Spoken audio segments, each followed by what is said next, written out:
Salam, Bapak, Ibu, Saudara-saudara sekalian. Bertemu kembali dalam penjelasan pelajaran firman Tuhan hari ini, Rabu, tanggal 18 bulan Maret tahun ke-2026. Judul pelajaran hari ini adalah Berdoa untuk satu sama lain. Bapak, Ibu sekalian, pembahasan mengenai doa dalam kitab Kolose 4 ayat 2 sampai 4 menekankan pentingnya doa sebagai sarana utama membangun hubungan dengan Allah dan sesama. Rasul Paulus menasihatkan jemaat agar bertekun dalam doa serta melakukannya dengan sikap berjaga-jaga dan penuh ucapan syukur. Ayat ini menunjukkan bahwa doa bukan sekadar aktivitas rohani sesaat, tetapi suatu kebiasaan hidup yang terus-menerus dipraktikkan. Ketekunan dalam doa mencerminkan iman yang hidup dan ketergantungan penuh kepada Allah. Dengan demikian, doa menjadi sarana komunikasi yang memperkuat iman serta mempersatukan umat percaya dalam menghadapi berbagai pergumulan hidup.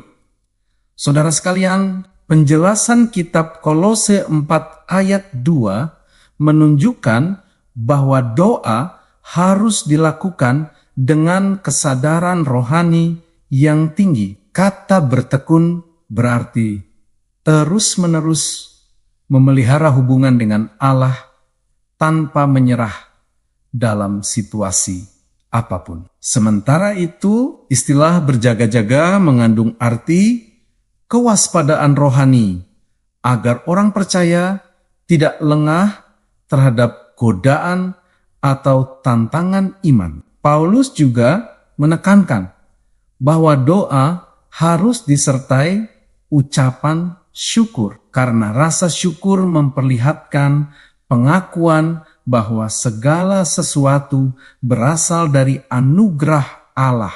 Sikap ini menolong orang percaya untuk tetap melihat kebaikan Tuhan, bahkan di tengah kesulitan. Oleh sebab itu, doa yang sejati selalu dipenuhi iman, kesadaran, dan rasa syukur. Bapa, Ibu. Selain menekankan ketekunan, Paulus juga meminta jemaat untuk mendoakan pelayanan pemberitaan Injil.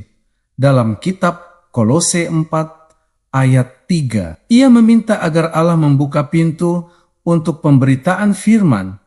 Ungkapan ini menggambarkan kesempatan yang diberikan Tuhan agar Injil dapat disampaikan kepada orang lain. Paulus menyadari bahwa keberhasilan penginjilan tidak hanya bergantung pada kemampuan manusia, tetapi terutama pada campur tangan Allah.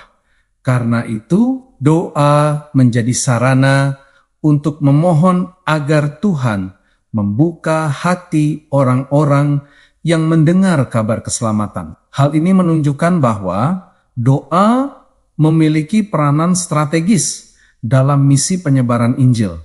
Selanjutnya saudara, kitab Kolose 4 ayat 4 menekankan pentingnya menyampaikan Injil dengan jelas dan tepat. Paulus yang dikenal sebagai pengkhotbah besar tetap meminta doa agar dapat berbicara dengan benar sebagaimana seharusnya. Hal ini menunjukkan kerendahan hati Rasul tersebut serta kesadarannya bahwa hikmat dalam berbicara berasal dari Allah. Ayat ini mengajarkan bahwa keberanian dan kejelasan dalam bersaksi merupakan karunia Tuhan yang perlu dimohon melalui doa. Setiap orang percaya dipanggil untuk bersaksi tentang iman mereka dengan pertolongan Roh Kudus.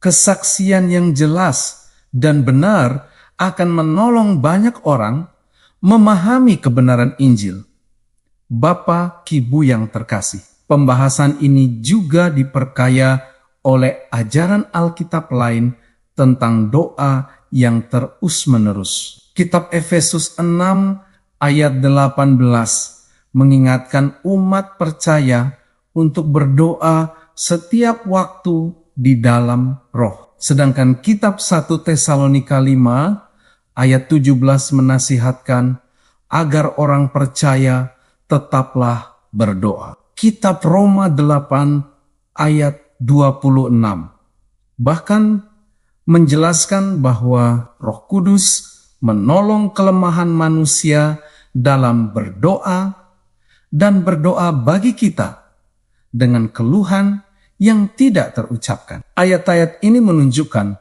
bahwa doa merupakan bagian penting dari kehidupan rohani sehari-hari. Ellen G. White juga menekankan bahwa doa tidak selalu harus dilakukan dengan posisi tertentu, tetapi dapat menjadi percakapan terus-menerus dengan Kristus. Doa dapat dilakukan kapan saja dan di mana saja sebagai ungkapan hubungan yang hidup dengan Juru Selamat. Saudara, kesimpulan pelajaran hari ini bahwa doa merupakan sarana utama yang diberikan Allah untuk mempererat hubungan antara manusia dengan Tuhan dan sesama. Kitab Kolose 4 ayat 2-4 menegaskan bahwa doa harus dilakukan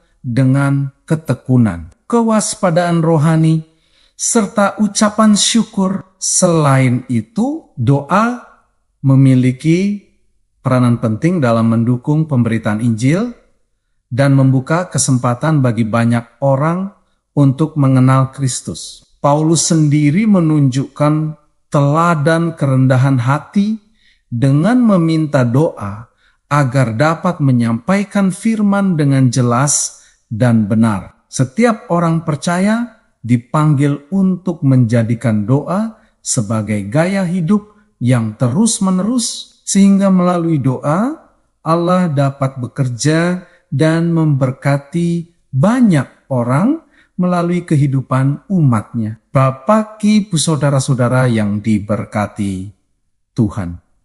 Demikian penjelasan pelajaran firman Tuhan untuk hari ini. Sampai bertemu pada pelajaran yang berikutnya. Tuhan memberkati kita semuanya.